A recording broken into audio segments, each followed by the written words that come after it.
ക്രൂശിൻ നിഴലിൽ നീറും മുറിവിൽ മനം പാടി നിൻ സ്തോത്രം. വീഴും വഴിയിൽ താഴും ചുഴിയിൽ മിഴി തേടി നിൻ രൂപം. മാന്യ പ്രേക്ഷകർക്ക് കാൽവരി യാത്രയിലേക്ക് ഹൃദ്യമായ സ്വാഗതം. പ്രിയ സുഹൃത്തുക്കളെ, ഈ പെസഹ വ്യാഴാഴ്ച ദിനത്തിൽ നമ്മുടെ മനസ്സിലേക്ക് കടന്നു വരുന്നത് കൽപ്പന, ഈശോ തരുന്ന പുതിയ കൽപ്പനയാണ്. വിശുദ്ധ യോഹന്നാന്റെ സുവിശേഷം 13-ാം അധ്യായം 34-35 വാക്യങ്ങളിൽ നമ്മൾ കാണുന്നു, ഞാൻ പുതിയൊരു കൽപ്പന നിങ്ങൾക്ക് നൽകുന്നു, നിങ്ങൾ പരസ്പരം സ്നേഹിക്കുവിൻ. അടുത്തത് വളരെയേറെ ശ്രദ്ധിക്കണം. ഞാൻ നിങ്ങളെ സ്നേഹിച്ചതുപോലെ നിങ്ങളും പരസ്പരം സ്നേഹിക്കും. ഞാൻ നിങ്ങളെ സ്നേഹിച്ചതുപോലെ. പെസഹ വ്യാഴാഴ്ചയുടെ ഏറ്റവും കാതലായ സന്ദേശം ഇതാണ്. ഞാൻ നിങ്ങളെ സ്നേഹിച്ചതുപോലെ നിങ്ങളും പരസ്പരം സ്നേഹിക്കുവിൻ. എങ്ങനെയാണ് ഈശോ ലോകത്തെ സ്നേഹിച്ചത്? ഈശോ നമ്മെ സ്നേഹിച്ചത് ഒന്നാമതായി അവസാനം വരെ സ്നേഹിച്ചു എന്നാണ് യോഹന്നാൻ 13-ാം അധ്യായം 1-ാം വാക്യത്തിൽ തന്നെ നമ്മൾ കാണുന്നത്. യേശു ലോകത്തിൽ തനിക്ക് സ്വന്തമായുള്ളവരെ സ്നേഹിച്ചു, അവസാനം വരെ സ്നേഹിച്ചു. എയ്സ്തെലോസ് എന്നാണ് ഗ്രീക്കിൽ. എയ്സ്തെലോസ് എന്താണ് ഈ അവസാനം വരെ സ്നേഹിച്ചു എന്ന് വെച്ചാൽ അർത്ഥം?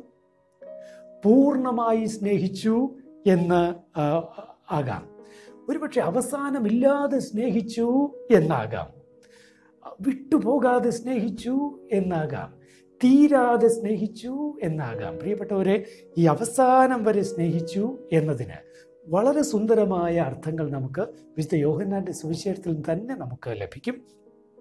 പാദങ്ങൾ കഴുകി സ്നേഹിച്ചു. പാദങ്ങൾ കഴുകി സ്നേഹിച്ചു. പ്രിയപ്പെട്ടവരെ, ഓർക്കണം, സ്വർഗം വിട്ട് ഭൂമിയിലേക്ക് ഇറങ്ങിയ വചനം മാംസമായി ഭൂമിയിലെത്തിയവൻ ആ അവസ്ഥയിൽ നിന്ന് പാദത്തിലേക്ക് താഴ്ന്നു, മനുഷ്യന്റെ പാദത്തിലേക്ക് താഴ്ന്നു. ഇനിയോ പാതാളത്തിലേക്കും താഴ്ന്നു. ദൈവം മനുഷ്യനായി താഴ്ന്നു, മനുഷ്യൻ വെറും അപ്പമായി താഴ്ന്നു. ഈ ഒരു പാദങ്ങൾ കഴുകി സ്നേഹം എന്നുള്ള ഈ ഒരു പ്രയോഗം നമ്മൾ പ്രത്യേകം ശ്രദ്ധിക്കേണ്ടതാണ്. ശുശ്രൂഷകനായി സ്നേഹിച്ചു എന്നർത്ഥം. നമ്മൾ ഫിലിപ്പിയക്കാർക്കുള്ള ലേഖനം 2-ാം അധ്യായം 6-7 വാക്യങ്ങളിൽ നമ്മൾ വായിക്കുന്നില്ലേ, ദൈവത്തോടുള്ള സമാനത മുറുകെ പിടിക്കേണ്ട ഒരു കാര്യമായി പരിഗണിക്കാതെ അവൻ തന്നെ താഴ്ത്തി, ദാസന്റെ രൂപം സ്വീകരിച്ച് തന്നെ താഴ്ത്തി, മരണത്തോളം, അതേ കുരിശു മരണത്തോളം തന്നെ താഴ്ത്തി. സ്വർഗം വിട്ട് ഭൂമിയിലേക്ക് വന്ന കർത്താവ് ശുശ്രൂഷയുടെ സ്നേഹപാഠമാണ് നമുക്ക് നേരിൽ കാണാനായി തന്നത്. പ്രിയപ്പെട്ടവരെ, പാദത്തിലേക്ക് കുനിയാതെ പാദം കഴുകാനാകുമോ? അഥവാ കസേരയിലിരുന്ന് പാദം കഴുകാനാകുമോ? കസേരയിലിരുന്ന് പാദം കഴുകാം. എങ്ങനെ? മുമ്പിലുള്ളവനെ ശീർഷാസനത്തിൽ നിർത്തിയാൽ മതി. അപ്പോൾ പാദം മുകളിലായി ഇരുന്ന് പാദം കഴുകാം. പല ശുശ്രൂഷകളും ഇതുപോലെ ശുശ്രൂഷിക്കപ്പെടുന്നവനെ ശീർഷാസനത്തിൽ നിർത്തിക്കൊണ്ടുള്ള പാദം കഴുകലുകളായി അധപ്പതിച്ചിരിക്കുന്നു. പാവപ്പെട്ടവനുള്ള ശുശ്രൂഷകൾ പോലും അങ്ങനെയായി തീർന്നിരിക്കുന്നു. പാവപ്പെട്ടവനെ സ്റ്റേജിൽ വിളിച്ചു വരുത്തി 5 കിലോ അരി കൊടുത്തിട്ട് അവൻ്റെ 50 കിലോ അഭിമാനം പിടിച്ചു വാങ്ങുന്ന ആ ക്രൈസ്തവമല്ലാത്ത ശൈലികളുണ്ടല്ലോ, അത് യേശുവിൻ്റെ പാദം കഴുകുന്ന ശുശ്രൂഷയ്ക്ക് നേരെ വിപരീതമായ ശൈലികളാണ്. പ്രിയപ്പെട്ടവരെ, കുടുംബത്തിൽ പാദം കഴുകാൻ കഴിയുമോ? പെസഹ വ്യാഴാഴ്ച ഒരു പാദം കഴുകൽ അൾത്താരയിൽ വെച്ച് നടത്തുന്നു വൈദികൻ. അതുകൊണ്ട് നമ്മൾ തൃപ്തി അടയുകയാണ്. കുടുംബത്തിൽ അപ്പൻ അമ്മയുടെയും മക്കളുടെയും ഒക്കെ പാദം കഴുകാൻ തയ്യാറാകുമോ? അത് വെറും ചടങ്ങായിട്ടല്ല, അത് ഒരു ജീവിതചര്യയായി. നോക്കൂ, ഈ ദിവസങ്ങളിൽ സൗത്ത് സുഡാനിൽ നിന്നുള്ള ഭരണ പ്രതിപക്ഷങ്ങളെയൊക്കെ ഒന്നിപ്പിച്ച ഒരു ധ്യാനത്തിന് വത്തിക്കാനിലേക്ക് വിളിച്ച പാപ്പ ചെയ്ത കാര്യം നമ്മൾ കണ്ടതാണ്. അവരുടെ പാദത്തിലേക്ക് കുനിഞ്ഞിറങ്ങി ആ പാദം മുത്തിയ കാഴ്ച ലോകം ഞെട്ടലോടെയാണ് കണ്ടത്. പ്രിയപ്പെട്ടവരെ, യേശുവിൻ്റെ പാദത്തിലേക്ക് കുനിഞ്ഞിറങ്ങൽ എന്ന് പറയുന്നത് ഒരു ദിവസത്തെ ആചാരം കൊണ്ട് തീർക്കലല്ല, അത് ജീവിത ശൈലിയാണ് ക്രൈസ്തവന്. ഞാൻ സ്നേഹിച്ചത് നിങ്ങളെ സ്നേഹിച്ചതുപോലെ നിങ്ങളും പരസ്പരം സ്നേഹിക്കുവിൻ എന്നതിന് അർത്ഥം പാദത്തിലേക്ക് കുനിഞ്ഞിറങ്ങാൻ ഞാൻ തയ്യാറായതുപോലെ നിങ്ങളും തയ്യാറാകുവിൻ എന്നർത്ഥമുണ്ട്. ഇനി മറ്റൊരു സാധ്യത, ഞാൻ നിങ്ങളെ സ്നേഹിച്ചതുപോലെ എന്നുള്ള അപ്പോലെ എന്നുള്ളതിന് മറ്റൊരു സാധ്യത, മുറിച്ചു നൽകി സ്നേഹിച്ചു. മുറിച്ചു നൽകി സ്നേഹിച്ചു. ഇതെൻ്റെ ശരീരമാകുന്നു, നിങ്ങൾ വാങ്ങി ഭക്ഷിക്കുവിൻ. ഇതെൻ്റെ രക്തമാകുന്നു, നിങ്ങൾ വാങ്ങി കുടിക്കുവിൻ. പെസഹ വ്യാഴാഴ്ച ഈശോ പരിശുദ്ധ കുർബാന സ്ഥാപിച്ച ദിനമാണ്. പ്രിയപ്പെട്ടവരെ, യോഹന്നാൻ്റെ സുവിശേഷത്തിൽ ആ വർണ്ണനയില്ല. അതിൻ്റെ സ്ഥാനത്താണ് പാദം കഴുകൽ ശുശ്രൂഷ വച്ചിരിക്കുന്നത്. ചുരുക്കി പറഞ്ഞാൽ പരിശുദ്ധ കുർബാനയ്ക്കുള്ള ദൈവശാസ്ത്രപരവും പ്രായോഗികവുമായ ഒരു വ്യാഖ്യാനമാണ് യോഹന്നാൻ തൻ്റെ സുവിശേഷത്തിൽ നൽകിയത്. വിശുദ്ധ യോഹന്നാൻ സുവിശേഷം എഴുതുന്ന കാലമായപ്പോഴേക്ക് മറ്റ് 3 സുവിശേഷകന്മാരുടെയും സുവിശേഷങ്ങൾ പ്രചാരത്തിലായിരുന്നു. യേശു കുർബാന സ്ഥാപിച്ചു എന്നുള്ളത് എല്ലാവർക്കും അറിയാം, എല്ലാവരും അത് ആചരിക്കുന്നുണ്ട്. പക്ഷേ ഇതിൻ്റെ ആന്തരാർത്ഥങ്ങൾ വ്യാഖ്യാനിക്കുകയായിരുന്നു വിശുദ്ധ സ്ലീഹ സുവിശേഷകൻ, യോഹന്നാൻ സുവിശേഷകൻ. 1 കൊറിന്തോസ് 3:16 വിശുദ്ധ യോഹന്നാൻ കുറിച്ചു വച്ചിരിക്കുന്നു, ക്രിസ്തു സ്വന്തം ജീവൻ പരിത്യജിച്ചു എന്നതിൽ നിന്ന് സ്നേഹം എന്ത് എന്ന് നാം അറിയുന്നു. പെസഹ വ്യാഴവും ദുഃഖവെള്ളിയും ഒരു നാണയത്തിൻ്റെ 2 വശങ്ങളാണ്. തത്വവും പ്രയോഗവും എന്ന് വിളിച്ചോളൂ. നിങ്ങളൊന്ന് ചിന്തിച്ചു നോക്കൂ. പെസഹ വ്യാഴാഴ്ച ഈശോ അൾത്താരയിൽ വെച്ച് അല്ലെങ്കിൽ ആ മേശയിൽ വെച്ച് അപ്പമെടുത്ത് മുറിച്ച് കൊടുത്തു, വീഞ്ഞെടുത്ത് പകർന്നു കൊടുത്തു. ഇതെൻ്റെ ശരീരമാണ്, ഇതെൻ്റെ രക്തമാണ്. പക്ഷേ നിങ്ങൾ വെറുതെ ഒന്ന് സങ്കല്പിച്ചു നോക്കൂ.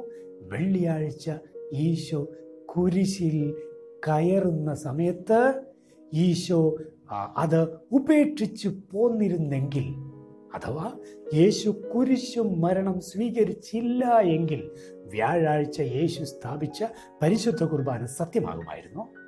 ഇല്ല, ഒരിക്കലുമില്ല.